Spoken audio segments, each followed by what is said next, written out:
Welcome back, ladies and gentlemen, to our second semi-final of the OPL here. The Chiefs already up one game. I am, of course, Atlas. And this is Papa Smithy, and we're here for the second game. And man, that first one, I'm a little bit rattled because that was so quick by the Chiefs. And it needed to be. You're against that Juggernaut-esque comp. You're against a very scary late-game hyper carry. What better way to just beat them is to beat them early. Make sure that Kog'Maw never even gets a third item on top of the Blade, the Ruin King, and the Trinity Force, and they just powered down that game in really fast time. Yeah, massively fast time, and it's all thanks to our MVP for performer Spooks here on the Elise, busting it out for the first time and just landing cocoon after cocoon and just controlling that early game. And we already mentioned previously when Fornots Naya saw 5.5, must have been licking his lips. Who else but Spooks on 5.6, seeing changes to his beloved Elise and bringing it out in spectacular fashion, debuting it in the OPL for him at least, and doing wonderful work on that champion. Yeah, and of course, was always fantastic on that champion as well. But ladies and gentlemen,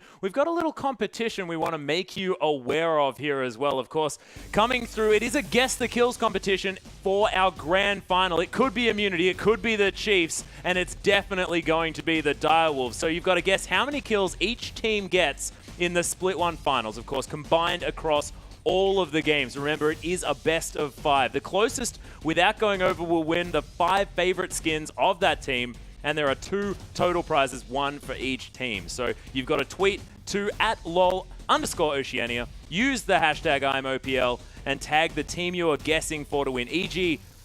DW win, or Chief win, or IM win. Okay, so just to explain, there's a lot of information here. We're going to have a final next Thursday that's going to be between the Direwolves and the winner of Chiefs against Immunity. What you need to do is tweet in, and these are separate entries, but every entry needs to have either hashtag CHF win, hashtag IM win, or hashtag DW win. You obviously wait to see who wins this game before you decide between the Chiefs and Immunity. With that tweet, you need to predict how many total kills the team will get during the best of 5. So, of course, you have to guess, will it be a 3-game win? Will it be a 3-0? We'll go 5 games. Of course, that will affect the amount of kills.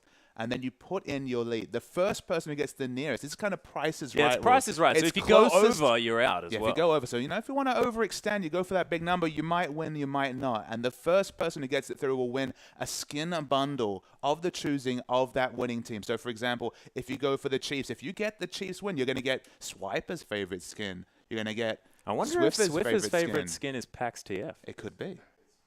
Oh, it's King Tryndamere, actually, of course, for Swiper. That makes sense, of course. A noted Tryndamere fan. So you're going to get 5 skins, even the champions also, if you don't own those champions. So could be a great opportunity to kickstart your League of Legends champions collection as well. It's an exciting competition. You have till Thursday. That is the grand final. Next Thursday, at the end of the first game, is when the competition closes. But of course, if you're going for one of those numbers, if it ends up being a number that multiple people get in, the first person gets the win. So a lot to consider, but an exciting opportunity for you guys. Yeah, so as soon as we know what happens in this semifinal, I would recommend just making sure that you get your guesses in, because look, if you're the first and you're the closest, some pretty sweet skins that you can get your hands on. But we, of course, still have a semi-final going on, ladies and gentlemen. What is going to be going through the minds of Immunity here, Papa Smithy? Because, of course, that first game was a masterclass by the Chiefs. I mean, they tried something different. We commend them for going for the Swain. We hadn't seen the Swain in so long. Was 2-0 previously.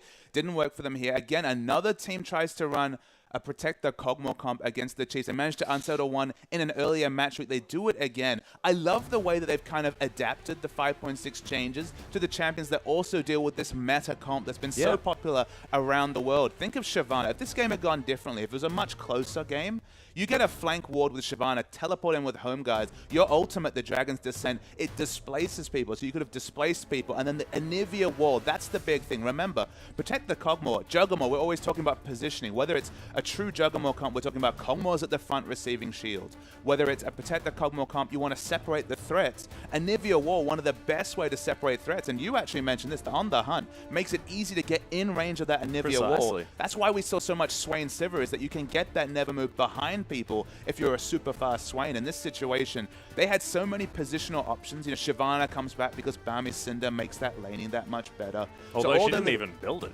Absolutely, didn't even have to build it. But my goodness, it's just so many little factors that open up champions. And then we didn't even mention the Elise. Another way to beat a positioning-based comp that requires a hyper carry to get big. Make sure that hyper carry doesn't get a kill or an assist. No skill involved, no score involvement whatsoever coming through from Uberbro. Yeah, and Team Immunity now thinking about whether they want to ban away the Kalista again, make this an identical ban phase than the previous series, and that has to play into Chiefs' hands because, I mean, they were more than happy with what happened in the picks and bans. I mean, the Kalista being banned away, and there it's it is. by Immunity both times. Whoa. Funnily enough, as we see the Janna instantly locked in, Immunity banned Kalista on the blue side, despite the fact that Immunity themselves are 2-0 with Kalista when Uberbro is playing that champion. Yeah. And he has, I believe, a 14 KDA, a huge KDA ridiculous on that champion. They're banning it on the blue side. Kalista's been so frequently a first pick, it must have really highly prioritized the Sejuani if they were willing to leave Kalista, not pick up Kalista on the blue side with first pick last series, and then banning it away, so respect coming through to Radio. Yeah, and Ryu actually looking to put on his best perfection impersonation here with a potential Fizz. We'll see whether that is going to be locked in. Of course, the hovers have been a little bit interesting this evening, but we've also had some crazy debuts of champions this part of the OPL, and I wouldn't be surprised to see Ryu bring that one out for the first time. He's just been such a tank player, which is why it's so interesting. But we do, of course, have the switch over at the last moment to that, of course, Sejuani yet again, but the Sivir. Get it into the hands of Uberbro. That is so smart. 6 Sivir games, 4-2 on Sivir, so it's definitely been a good pick for Team Immunity. They pick up the Sejuani as well. Didn't really work for them first game. I feel like teams over-prioritize the Sejuani. Excellent in solo queue where counter jungling, aggressive warding at level 1 isn't a common thing. But in competitive, it's definitely been hit or miss. We've seen a couple of massive Sejuanis. Of course, Naya, I previously mentioned, did excellent work taking down the Chiefs with that champion. We've also seen other Sejuanis kind of get into the front, throw out the Glacial Prison, then just die in the AoE, which is obviously not ideal as a frontline tank. They're considering, Swift is considering Urgot no longer a troll pick on patch 5.5 and 5.6. A blind pick mid, maybe an overreach, but I don't mind these first 2 picks from Immunity. I would have been surprised to see the Fizz, because again, all we've seen from Ryu so far is tanky champions. Tanks, yeah. But, of course, doesn't look like the Urgot is going to be locked in here. I thought, of course, because Swiffer has had a lot of experience playing against the likes of Keen, who's, of course, overplaying for Gravity in North America player. now. He's noted Urgot play. They beat TSM, all right? That is a big deal. Okay, I'm just letting my bias out here, so that's definitely not good. But Spook's going to lock away the Zac for the second time. Of course, had previously a very successful performance on that champion, and it always has been a Chiefs-esque pick as well. If you look back in sort of their massive lineage of games, Zac was a big forefront in the top lane and in the jungle for these guys. There's a lot of Zac top, as you mentioned. Swipe was a noted by that gem. Still could be Zac top. I mean, Zac top a little bit less favorable. Doesn't do a lot of turret damage despite being very tanky and sustainable. Better in the jungle probably these days. I love the Jinx pick. This is one of the champions that really started to usher the first kind of downfall of Sivir as a champion pick, of it as a first pick at least, because of course Jinx does so many things with her extra range in lane. The problem if you're Sivir is that you stand in the ranged minion wave as a 500 range 80 carry, and those rocket auto attacks, they hit you, they hit the minions, you push really well with them. Some very last second picks coming through, and they're going with the cannon. Yeah, and that could be a top lane cannon, could be a mid lane cannon as well. Of course, Choo Choo's, who you guys have just previously been in contact with, played that in the mid lane yesterday. Didn't go so well for him. And as a blind pick, look, it's a very safe champion because it's flexible. But in the mid lane, his lack of wave clear is often preyed upon. It was a Xerath versus Kennen matchup in that situation.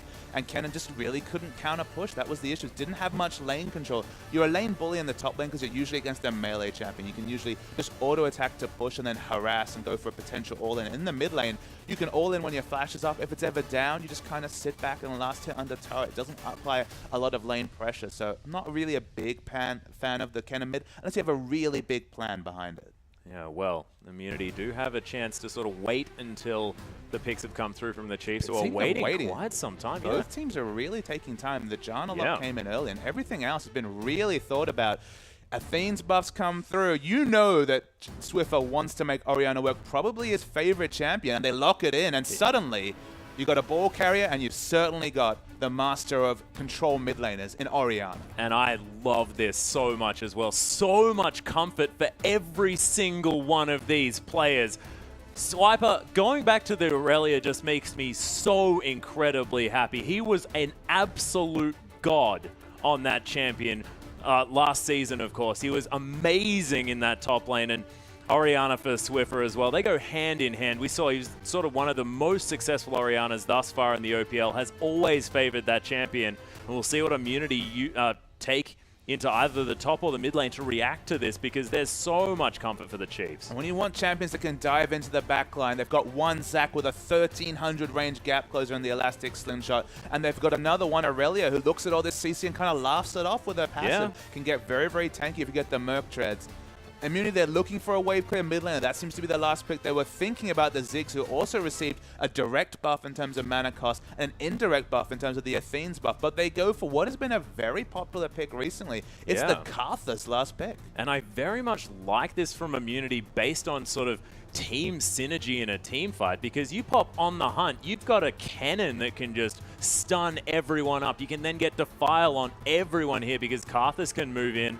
And T-Gun is just going to have his way as far as that CC is concerned. He can get every priority target locked down. And that's without talking about the CC bot that is Sejuani. There is so much lockdown. They've tried double AP a second time now, and you're looking at Aurelia. Remember, that's a good point. The result of all of this is that they have to have Kennen go top lane against Aurelia. One of the oldest and most standard counter picks when Kennen was really popular on top lane, even when he was back at 575 range, really bossed people around, was Aurelia. It's a standard Aurelia lane where the first 3 or 4 levels kind of struggles as Aurelia gets enough points in her W especially, and then can start dominating the Kennen. So Aurelia, she's the sort of person who can dive behind all this CC, and Swiper, it might be the carry pants once again. Wonderful Shyvana, now set up to do things on Aurelia. Yeah, well, we'll see if we can, but we are going to throw it out to Pastry Time, who's waiting alongside with Chuffer.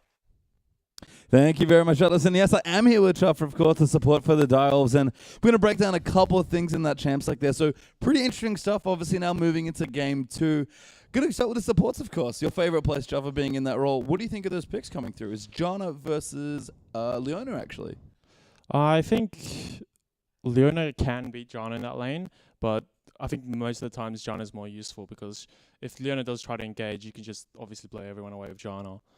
But looking at the bans, they ban T-Gun's Morgana, which is one of his main champions. He's very good at Morgana.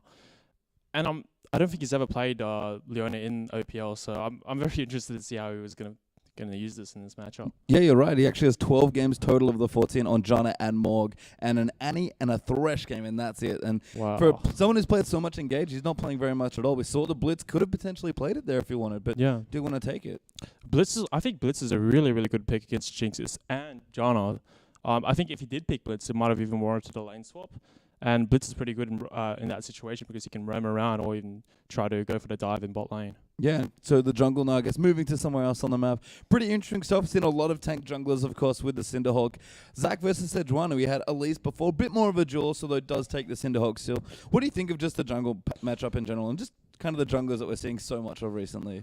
I think from last game, you could see Sejuani. She put out a lot of pressure early game, but she couldn't really keep up with Spooks' ganking. And I think Zac has a lot more stronger pressure ganking early game, because he can bypass wards and gank bot lane or mid lane pretty easily. So I'm gonna think Spooks is the better pick right here, and he's probably gonna give Chiefs the early game that they need in this matchup. Yeah, we talked about the bottom lane a bit, so talked about the supports. Let's move to the 80s, actually, because you used to be an 80 player for your team, actually, a long time ago. So we've got Jinx versus Sivir, a matchup we used to see a lot of when Sivir was really popular in the OPL. Chiefs have a lot of peel for Jinx, which is good. She needs peel. They have Janna, they have Orianna shield, they have Zac to disrupt them in the during fights.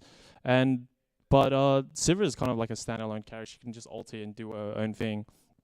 And Sivir is really strong, but I think Jinx might be stronger than her in team fights, just because once she gets her crit items, she can easily outrange Sivir. Yeah, I mean, the lane matchup's just kind of awkward as well. Sivir super short range, Jinx with the rockets, has some pretty long range, so he can definitely harass. I mean, as far as comps go, I think Chiefs just might have drafted a little bit better. The Karthus pick especially, to me, feels very out of place, even though it does suit Cheese there in the mid lane. Well, I feel like Immunity, they built up a really strong wombo combo team, and the only thing they needed to worry about was Orianna's ulti. And in saying that, Chiefs also have a lot of other things like Zac ulti and Jinx rocket and all that stuff to re-engage. So I do agree with you that I think Chiefs have a better comp here, but I think Immunity have a chance to take out team fights like really convincingly, like 5-0 with the wombo combo. Yeah, you mentioned Wombo. They've got Cannon in there as well, so lots of opportunity. What are we looking for maybe in the early stages for both these teams as they sort of try and get ahead, especially Immunity, of course, who've started down a game now? I think they want to kind of get to the mid game with a sensible item lead, but I wouldn't play too aggressive early game because the Zach I think he puts out more pressure than the Sejuani, and if they get too behind, they won't be able to do much in the mid game. Yep, awesome stuff. But with that, we've got a game to play, guys. So let's jump straight onto the Rift. Thank you very much, Pastry Time and Chuffer, for that valuable insight. And, of course, I'm excited about this jungle matchup as well because, of course, Zach early on, Spooks early on, let me correct myself, just so frightening. I mean, obviously the damage really isn't there early levels from the Zac, but at least level 4, when that elastic slingshot really starts to level up towards the 1300 range. Not to mention stretch arm 5. And the stretch arm, I mean, the CC he puts out is always to be considered. There's a lot of damage in the lanes as well, at least from Swiper and Jinx early. There's a lot of potential for Spooks to take over a game. It wouldn't be the first time. Oh, it certainly wouldn't. But ladies and gentlemen, game 2 now between the Chiefs and Immunity. And Immunity looking to try and get back into this one. Of course, the morale cannot be high after that pretty quick first game, but we'll see whether they can turn this one around because, of course, if anyone can do it, it's the vocal, it's the emotional T-Gun to really help them get through this one. But so far, defensive fan from both sides. It looks like no lane swaps looking to come in this time. And look, another mention, you're talking about firsts, Atlas. The first OPL win for Orianna was, in fact, Chi Swiffer after multiple losses. Ryu's caught. Yeah, that's actually Elastic Slingshot being taken first here by Spooks. A lot of damage down. Radius come through as well. Ryu is going to have to flash over this wall. The rocket, the double flashes to come in. The ward's down. He's actually taken Lightning Rush. Ryu's going to be safe. That is 2 flashes for 1. That is a big win for Team Immunity. It was so close not to be, and they committed very fast. He didn't even use a potion. But you know what the consideration was there? That was a mistake from Swipe because he did not ward that bush. It was a potential he was in auto attack range when he flashed over. If he warded the try instantly, they might have been able to get the auto, but the result is 2 flashes for 1. Immunity will take it. They even get some aggressive wards down during all the commotion. Wow. I think the massive thing here as well is the fact that Spooks had to take his Elastic Slingshot first up. I mean, it's definitely not ideal. You usually pick it up at level 2. Your consistent damage isn't that high, even with attack speed runes. And his jungle path is going to be predictable because after all that, Ryu did get the ward down to get this vision. Swiper's going to have to help. He has the E as well.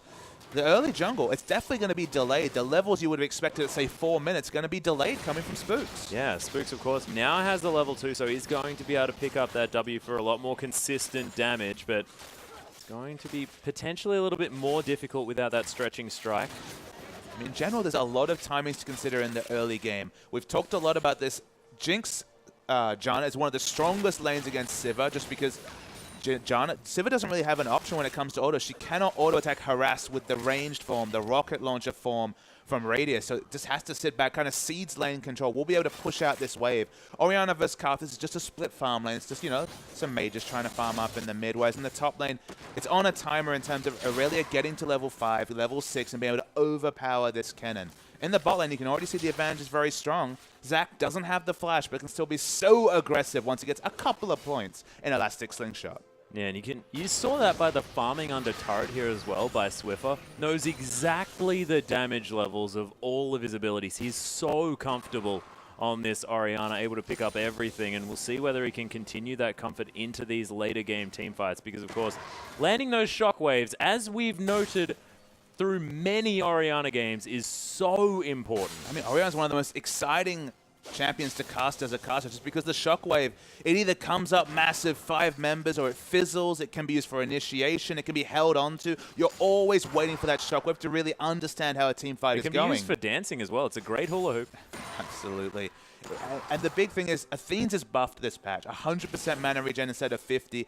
Whenever you get an assist, and Orianna loves getting assists, she has AoE speed up, she has shields, she's always getting assists, you get 30% of your maximum mana back. So in general, going to have so much more mana sustain with one item. If anyone's going to make the Orianna work, we knew it would be Chi Swiffer. Yeah, well, we'll see whether he can. Of course, Cheese still doing fine here on this Karthus. Hasn't had the best previous performance on the champion, but we just know Cheese as this guy that is fantastic on these champions, that has a whole lot of AoE potential and isn't afraid of dying. At the end of the day, there's going to be 2 melee divers in terms of Swiper and Spooks into the back line, and Karthus punishes those melee champions. The constant defile damage, hitting the layways. He's excellent against melee divers. There's multiple of them on Chiefs.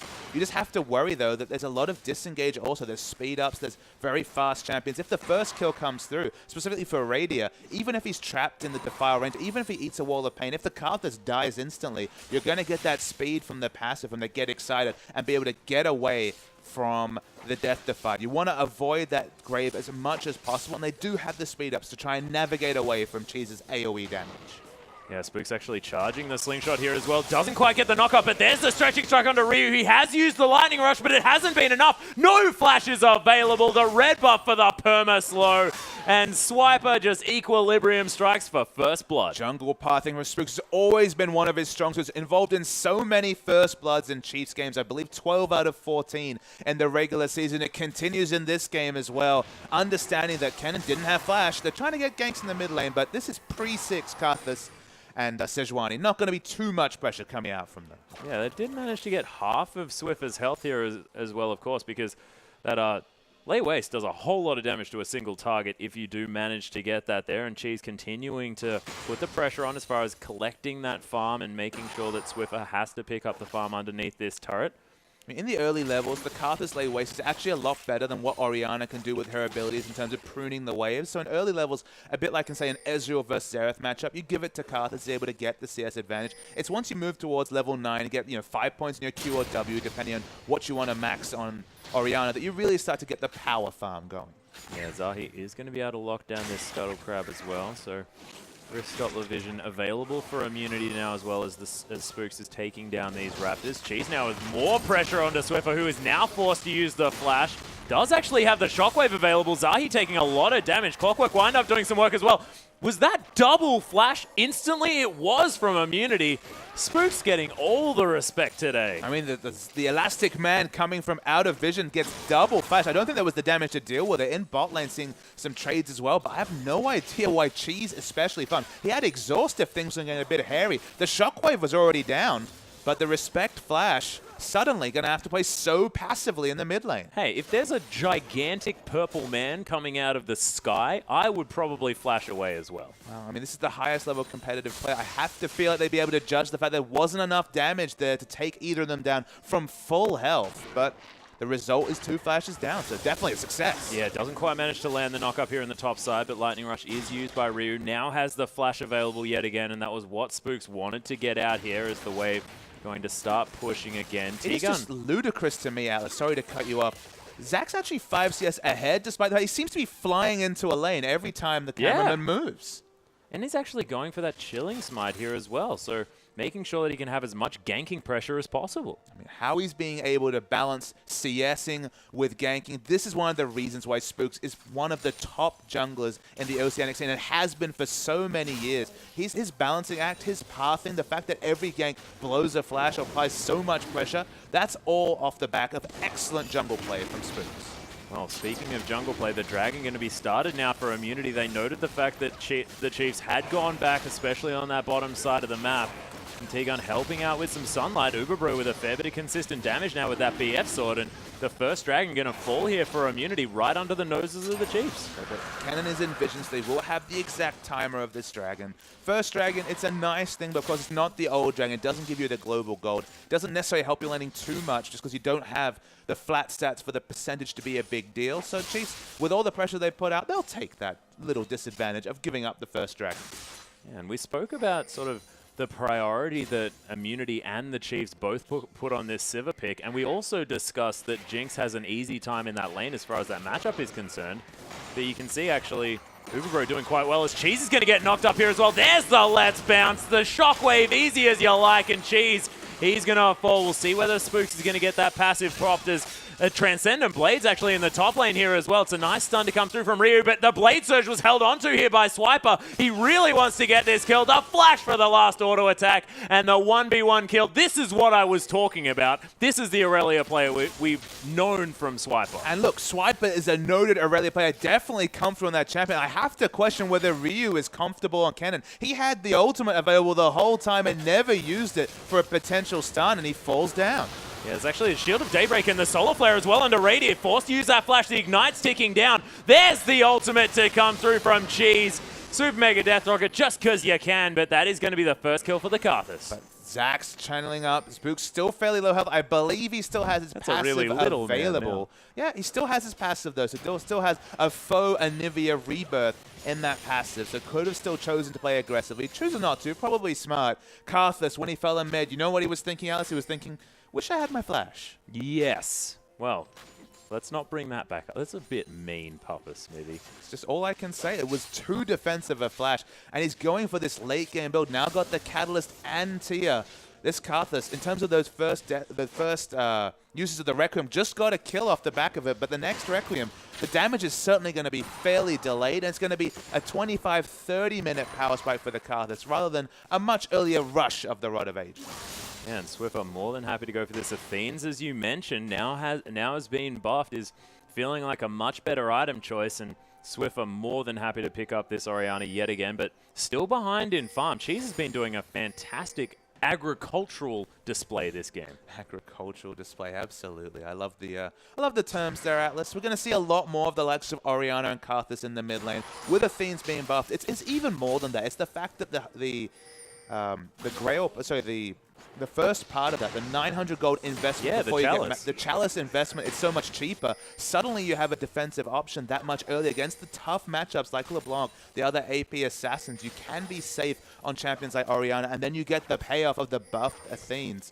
Orianna, Karthus, of course Karthus not going to need the Athenes as much, but control mages with all these tanks, all these ball carriers, they look good. Yeah, and in comes Spooks here as well. The Let's Bounce is available, but he gets stunned up there by the Solar Flare. I am trying to turn this one around as Rosie. He's probably going to be the one to fall down. Actually doesn't die just yet. The Zap comes through onto Ryu as well. As Swiffer comes through from the backside, Uberbro gets a whole lot of health back, but Radiant gets excited after Ryu falls down. It was a beautiful spell shield from Uberbro, but now T-Gun in trouble. And the Chiefs, that was looking awful, but somehow they still come out ahead. Yeah, they had the cavalry coming through. Swiffer, he still has the ultimate. That cooldown hasn't been used. I feel like Ryu just thought that Aurelia was dead. She lived. And it's a 1-for-0 trade. Should be a turret as well.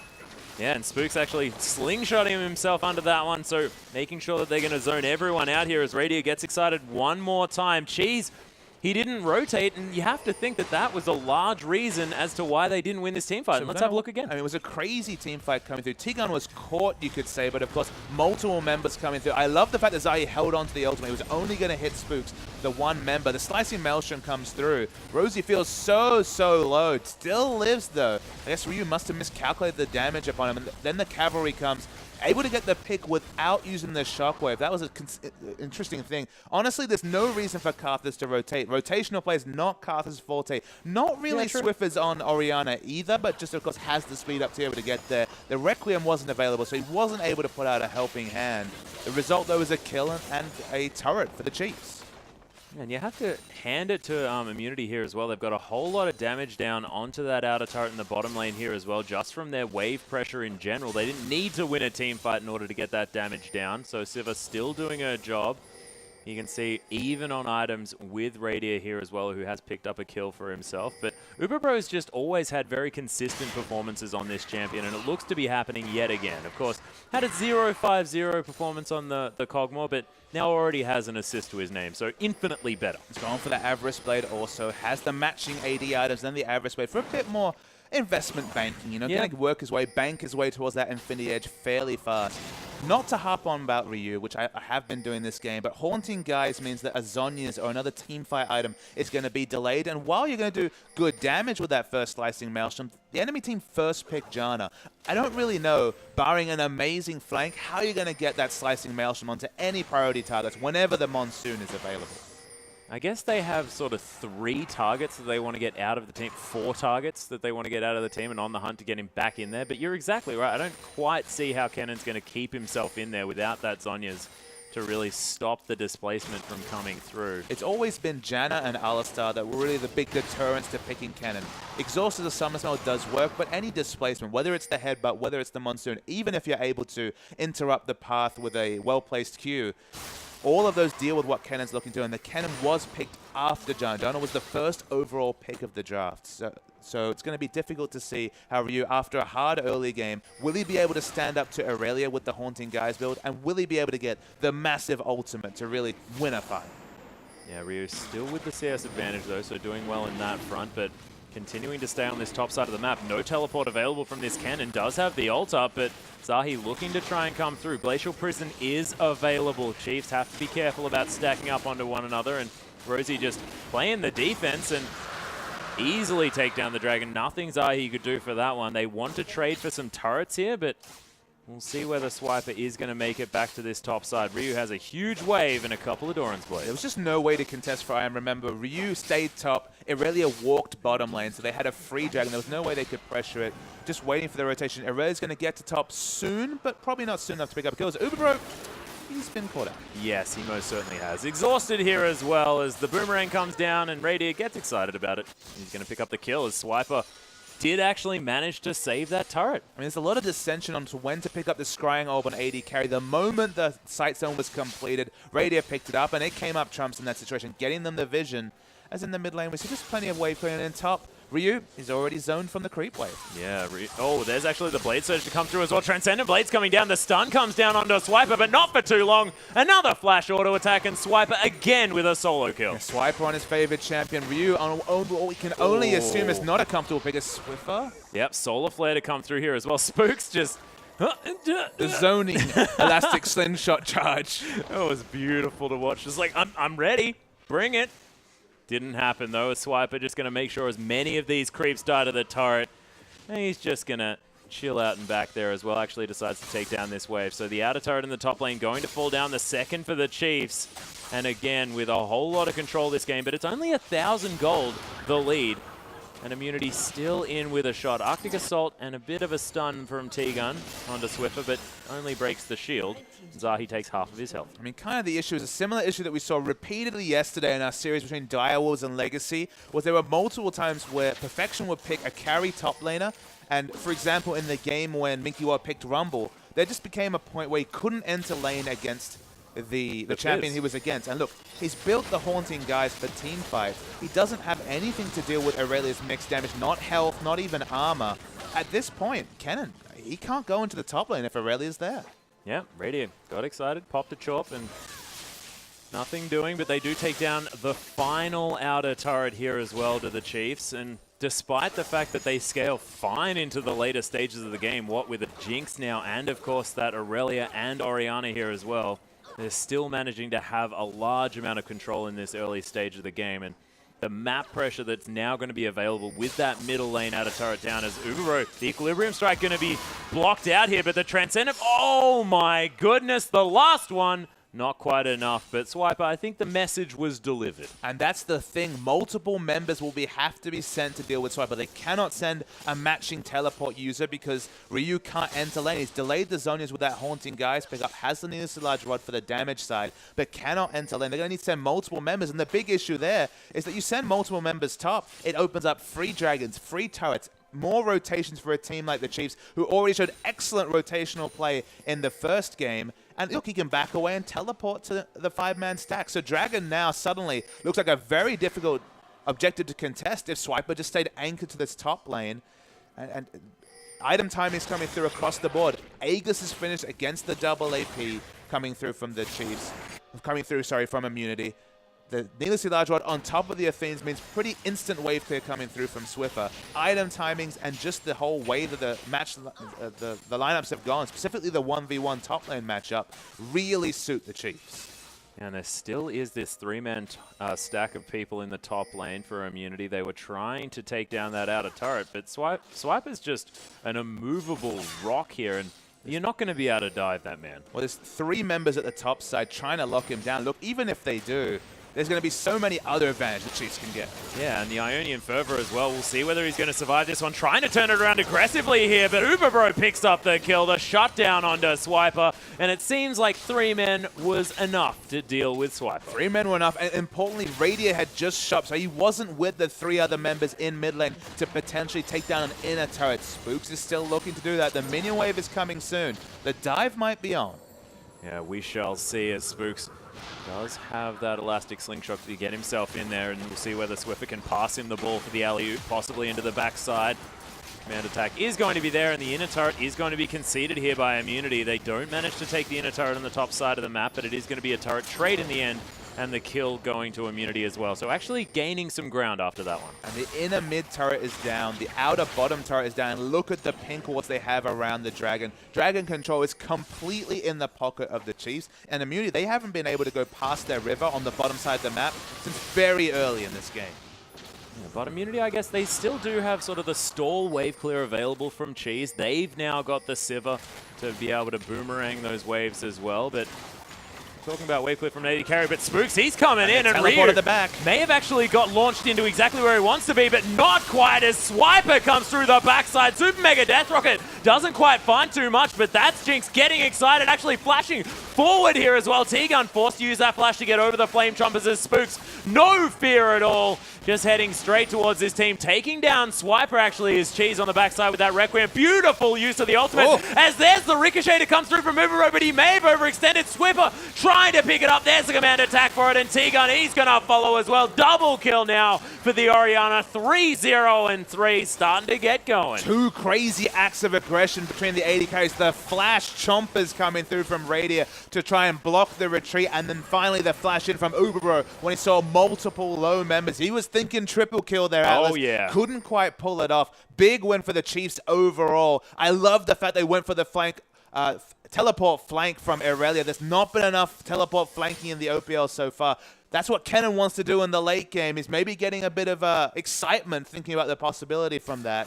But the result is another teamfight win for Chiefs. Yeah, but Immunity sort of able to manage to get around to this Dragon a little bit earlier on. Rosie is going to be able to chuck a ward over. They do discover that this one's being taken down. He's taking a fair bit of damage here as well, as Karthus is going to come in. Those layways going to do a fair bit of work. Spooks wants to come through for the steal. We'll see whether he can land it. Doesn't quite manage to, as Zahi does redeem himself for previous solo queue performances. Cheese taking a fair bit here as well as the boomerang comes back around. And the Chiefs unable to punish the take of the first Dragon, which is very... Oh, the Super Mega Death Rocket! I take it all back. Cheese gets caught as well, and that is 2-0. But the Dragon going to Immunity. The moment a pick comes, so you know that Get Excited means that Radia will launch himself into the fight. Has red buff, already shown his aggression and willing to use flash chompers for engage. This is a Radia that we have not seen before. Usually he's the safe, level-headed one at the back of the fight, but he's fighting right at the front. He is. Actually, Zap going to land onto T-Gun here as well, but not going to do too much damage, of course. Pretty tanky is the Leona, but my goodness, the Chiefs with no fear at all. They're taking down this Baron, and it's getting taken down quickly. Zahi and Cheese have only just respawned. Solar Flare not going to land any stuns as Rosie just going to try and deter members. There's the 3-man shockwave to come through as Spooks launches himself into the fight. Cheese, he's respawned. Thank you very much for letting us know as oh my gosh, Ryu just dies. Swiffer just zoning everyone away. The Baron falls down. Swiper launches over the edge, and Uber Bro, he knows that he's dead. T-Gun probably has a similar idea. Command attack not going to find it though. The double kill for Swiper, picking up a reset. 15-3, massive gold lead for the Chiefs. 22.5 minutes into the game. It's looking like another one, Papa Smithy. Yeah, they're running over this Immunity lineup. Immunity again pick a scaling comp, and Chiefs go for the early aggression, even with champions like Orianna and Jinx that need a few items. I mean, we're not even mentioning Swiper and that need for a Trinity Force. They rotated so aggressively and forced so many choices. Immunity, the game's not over, but it might as well be. Yeah, it's looking very, very difficult. We've spoken about Orianna's before. We're like, oh, if they just have that one item, not quite able to do what they need to. This is not a one-item Orianna this time. This is almost a 3-item Orianna at 23 minutes. That is so scary. 1,000 gold away from the voice up for the completed mid build, the 3-item power spike. Orianna doing a lot of work. Again, all of this comes off the back of excellent pathing from Spook. Oh, yeah. In the early game, we noted the fact that he seemed to be balancing killing minions with killing champions, just being involved in lanes, blowing flashes like no other. His jungle pathing was far superior to that of Zahi. And again, the Sejuani pick, it's found wanting. It does one thing well. It does AoE CC initiates very, very well. But for the first 6 levels, you're just basically sitting there killing minions, hoping you don't see anyone in your jungle, because you can't really react to that. Yeah, T-Gun actually getting taken down by Swiper, who just wanders casually out of that Solar Flare. Does manage to pop a little bit of speed, but Swiper picks up that kill easy as you like. The rest of the members of Chiefs are going to take down this inner turret. And, I mean, T-Gun tried to turn that around, but Swiper's Aurelia, man, it's so aggressive. I mean, you might not know this, but Aurelia was nerfed this patch. Probably doesn't matter after a performance like this. Yeah, Let's Bounce coming through here as well. Uberbro taking a fair bit of damage from Spooks, just trying to stop them from getting near this turret. It is going to get taken down. Swiffer now unstoppable at 5-0 and 8. The base is broken. The Chiefs, they don't need to worry about more inhibitors. They've got the Baron buff. These Nexus turrets, not long for this world. And the Chiefs just putting on a demolition show today. Absolutely. Another excellent mid-game from the Chiefs. We don't expect anything less. T-Gun goes in for another shout, dies again, basically dying on spawn, and the rest of the team watching. Wow! Oh my goodness, Super Mega Death Rocket Shockwave to come through. Beautiful combo as Cheese forced a flash onto his fountain. The Nexus is exposed. There's a Requiem, but it's a Requiem for the end of the game. Cheese singing us out there as Immunity now down 0-2. A decisive performance from Chiefs once again, just running over Immunity. I repeat that word because that's what they did. Bulldozed over this Immunity lineup. Immunity, they really need to consider their picks. I think the pick ban phase let them down there. The cannon into Janna was never going to be happy. The cannon into Aurelia as well, not a happy cannon matchup. Into that was a bad idea. The insistence on the early Sejuani picks that really haven't been working for them. Immunity, you've got one game left to try and put up a fight, get a win in this best of 5. The important thing they need to do, get a bit of mid-game in there. Try and get the mid-game kind of down pat because the mid-game's being run away with by the Chiefs. Yeah, but we've got a replay, ladies and gentlemen, and let's just see how the Chiefs managed to take this one. All right, so the Chiefs, this began with Immunity pushing very aggressively. I think this is going to include some aggression, will be probably the word used for Radio of all people, usually the passive person at the back. And Ryu actually gets in a decent position for a Slicing Maelstrom here as well. And he's level 11. He's got a decent stack of AP and magic penetration, so we'll roll the tape. Immunity have been trying to poke through as Spooks comes in for initiation.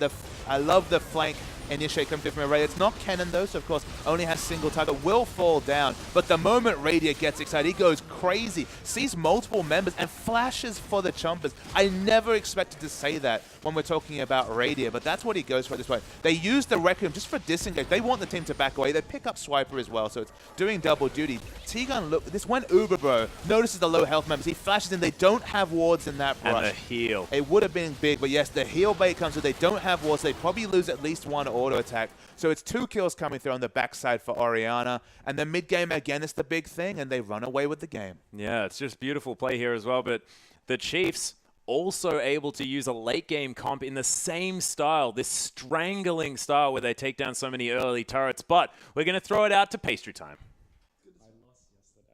Hey guys, we're here, of course, back for a bit of post-game analysis. And I'm here with Choo-Choo's back with the mid laner for Legacy. Incredible game 2 there coming through for Chiefs. You just look almost unstoppable at this point. Yeah, definitely. I mean, that game was over within 10 minutes, I think. Yeah, I mean, just so much interesting stuff to talk about in the early game especially. I do want to go back a little bit, actually, to the draft almost. So we've got mid lane. I know you love the mid lane, of course, being a mid lane player. But Cleanse there, being the pickup for Swiffer. I don't know, you're a big fan of this summoner spell. Yeah, I mean, what do they have? They had like Leona, Sejuani, like Cannon ults as well. I mean, there's so much CC, and Cleanse, I think, like as good.